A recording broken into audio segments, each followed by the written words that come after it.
السلام علیکم ورحمۃ اللہ وبرکاتہ۔ شائقین فارسی اور اقبال کے شاہینوں کو فارسی کلاس میں خوش آمدید۔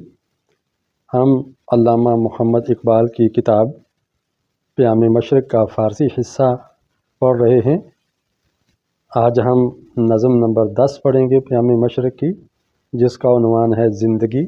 اس کی ریڈنگ ہوگی، خواندگی، پھر ترجمہ ہوگا، پھر الفاظ کی تشریح ہوگی انشاءاللہ، اور اس نظم کا پیام بھی لیں گے۔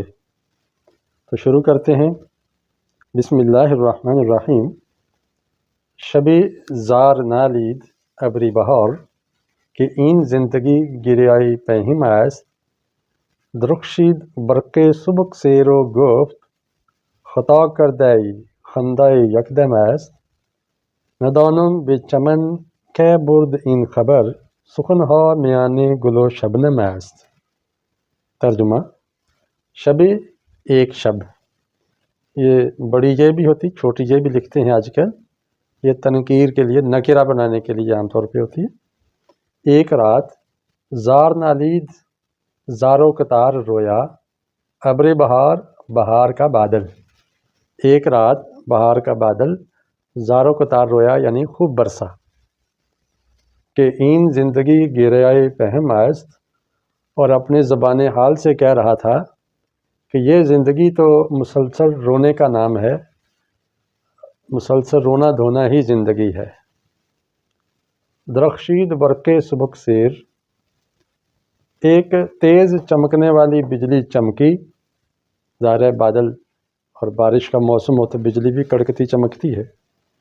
وہ گفت، اور اس نے کہا، خطا کردئی، تو نے خطا کی ہے۔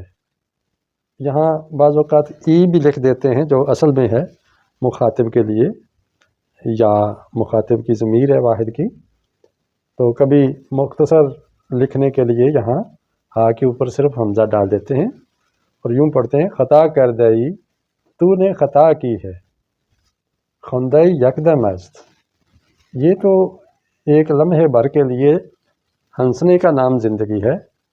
اس نے بادل کو جواب دیا، بجلی نے، کہ آپ رونے کی بات کر رہے ہیں، میں تو سمجھتا ہوں کہ تھوڑی دیر کے لیے ہنسنے اور کھلکھلانے کا نام زندگی ہے۔ ندانم بے چمن کہ برد این خبر، میں نہیں جانتا کہ چمن کی طرف کون لے گیا یہ خبر۔ یہ بات جو بادل اور برق میں ہو رہی تھی، یہ گفتگو چمن میں کیسے پہنچ گئی، کون لے گیا؟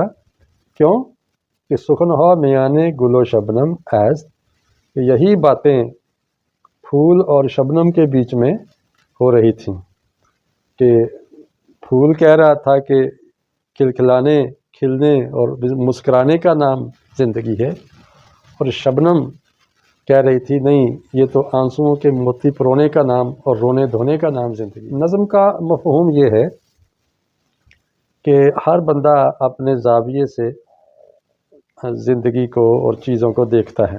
کہتے ہیں نا کہ جو تن لاگے سو تن جانے، کہ جس کو جس طرح کا پالا پڑا ہو وہ وہی بہتر جانتا ہے کہ یہ کیا چیز ہے۔ اور پنجابی میں کہتے ہیں کہ واہ پیا جانے یا راہ پیا جانے، یعنی واسطہ پڑا ہو، ساتھ چلے ہوں تو پتہ چلتا ہے کہ یہ کس فہو بکتی ہے۔ زندگی کے بارے میں طرح طرح کے تصورات ہر ایک نے قائم کیے ہیں۔ اقبال کہتے ہیں کہ زندگانی کی حقیقت کوہ کن کے دل سے پوچھ، جوئے شیرو تے شو سنگے گراں ہے زندگی۔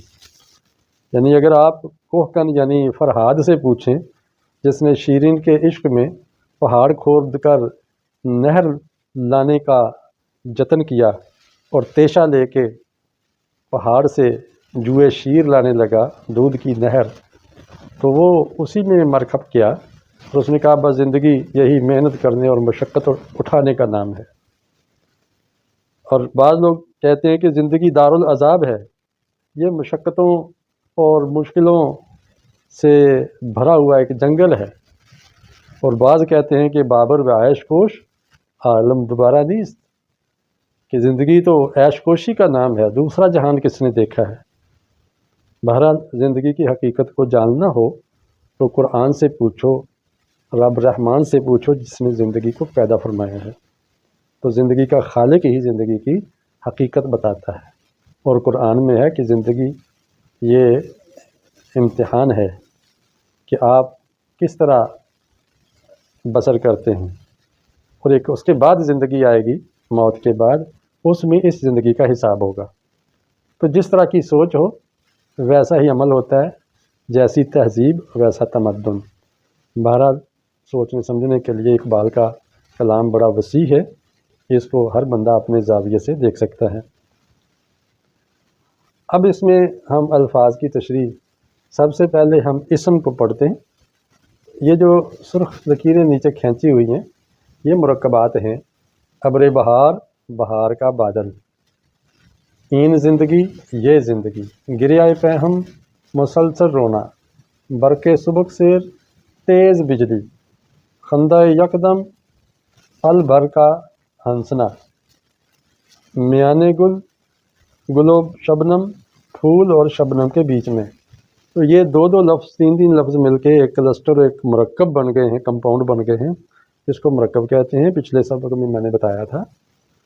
اب مرکب لکھنے کا طریقہ کیا ہے کہ کبھی زیر کے ساتھ ترکیب کیا جاتا ہے، ٹانکا لگایا جاتا ہے، کبھی حمزہ زیر کے ساتھ لگایا جاتا ہے، اور کبھی بڑی یہ کے ساتھ لگایا جاتا ہے یا چھوٹی یہ لگا لی جاتی ہے۔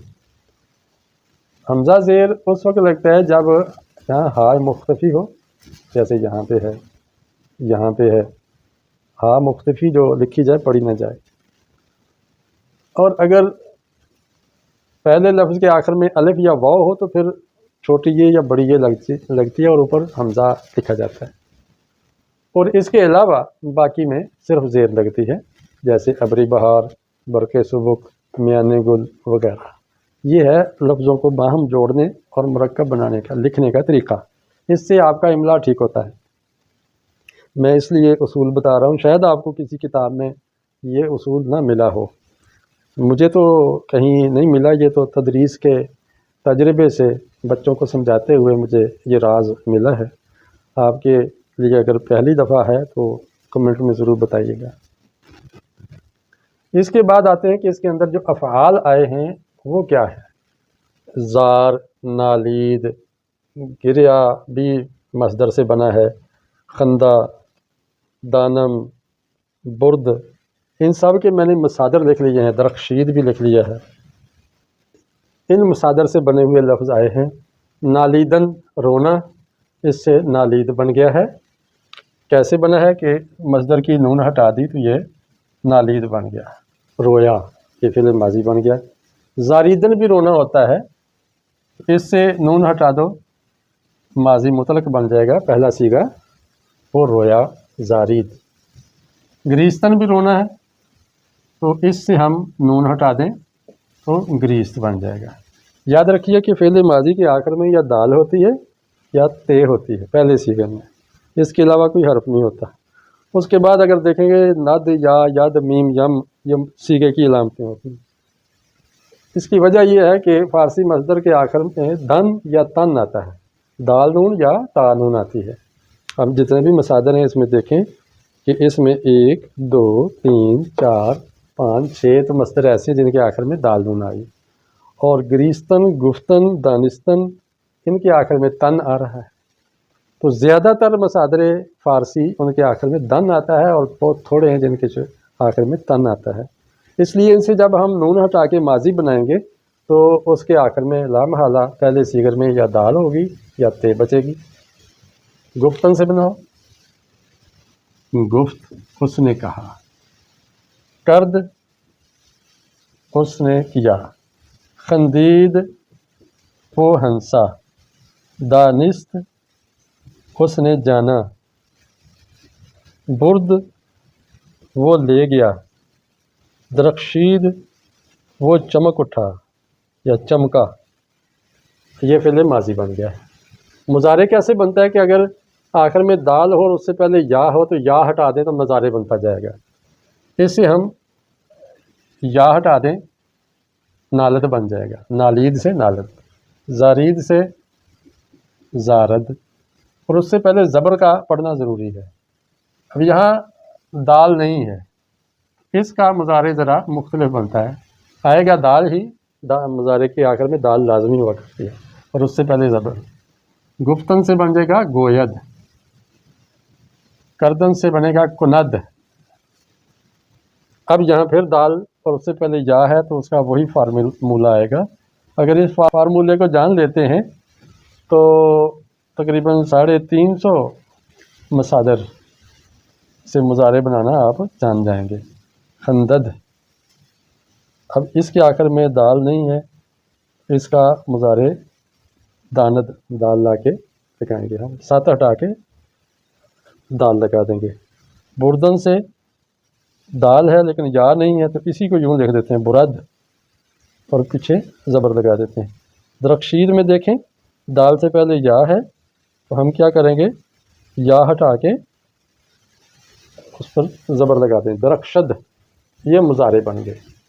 اور اردو میں مضارع کا ترجمہ یوں کرتے ہیں، نالد روئے، آخر میں بڑی یہ آ جاتی ہے، روئے روئے روئے، کہے کرے، ہنسے جانے، لے جائے اور چمکے، اس طرح آخر میں بڑی یہ آ جاتی ہے، یا مجہول جسے کہتے ہیں۔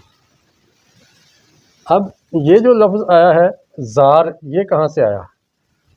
زار اس طرح آتا ہے کہ ہم دال ہٹا دیں مضارع کی تو یہ فعل امر بن جاتا ہے، اور فعل امر کبھی کبھی مصدر کا معنی اور حاصل مصدر کا معنی دیتا ہے، اور کبھی حالیہ کا معنی دیتا ہے، یہ میں بعد میں انشاءاللہ بتاؤں گا۔ گرید سے یا گریا کیسے بن گیا؟ کبھی ایسا ہوتا ہے کہ جو دال مضارع کی ہٹا کے ہے لگا دیتے ہیں تو اس سے بھی مصدری معنی بن جاتا ہے، حاصل مصدر بن جاتا ہے، اس کو کہتے ہیں گریا۔ یہ حاصل مصدر میں نے اوپر لکھا ہوا ہے۔ گفتن سے گوید ہے، گوید سے حاصل مصدر بن جاتا ہے گویا، دال ہٹا دیں اور الف لگا دیں گویا۔ اور گفتگو بھی استعمال ہوتا ہے، وہ گویا ہوئے یعنی اس نے بات کی، اور گفتگو بھی اس سے ہے، حاصل مصدر بن گیا۔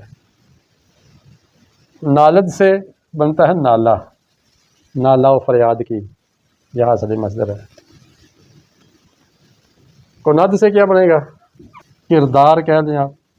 خندد سے خندہ، وہی دال ہٹا کے ہے لگا دیں، مضارع کی دال ہٹا کے ہے لگا دیں، حاصل مصدر بن جاتا ہے۔ مختلف طریقے ہیں حاصل مصدر بنانے کے۔ اور داند سے ماضی کا صیغہ ہی حاصل مصدر کے طور پر استعمال ہو جاتا ہے، دانست، ماضی کا صیغہ ہی حاصل مصدر کے طور پہ آ جاتا ہے۔ علم میں دانست یعنی یہ بات میری دانست میں نہیں آئی، یعنی میرے جاننے میں نہیں آئی۔ بردن کا حاصل مصدر آ جائے گا، خرد برد کرنا ہوتا ہے تو یہ ماضی مطلق ہی حاصل کے معنی دے گا، مصدر کا بھی معنی دے گا۔ مال خرد برد کر لیا یعنی کھانا اور لے جانا، یہ برد سے نکلا ہے۔ درخشید، درخشد، اس سے میرا خیال ہے کہ اس سے یہ بنے گا درخشاں، چمکنا، درخشاں ہونا، چمکنا۔ یہ حاصل مصدر بنانے کا آج ہم نے طریقہ ایک نیا سیکھ لیا ہے، نئی چیز سیکھ لی ہے آج۔ تو آپ کو یہ لیکچر کیسا لگا بتائیے گا، کمنٹ میں ضرور بتائیے گا، میں انتظار کروں گا انشاءاللہ۔ اللہ سے دعا ہے کہ وہ ہمارے علم فہم میں برکت عطا فرمائے اور ہمیں اس سے زندگی کی راہیں روشن کرنے کی توفیق دے۔ السلام علیکم ورحمۃ اللہ وبرکاتہ۔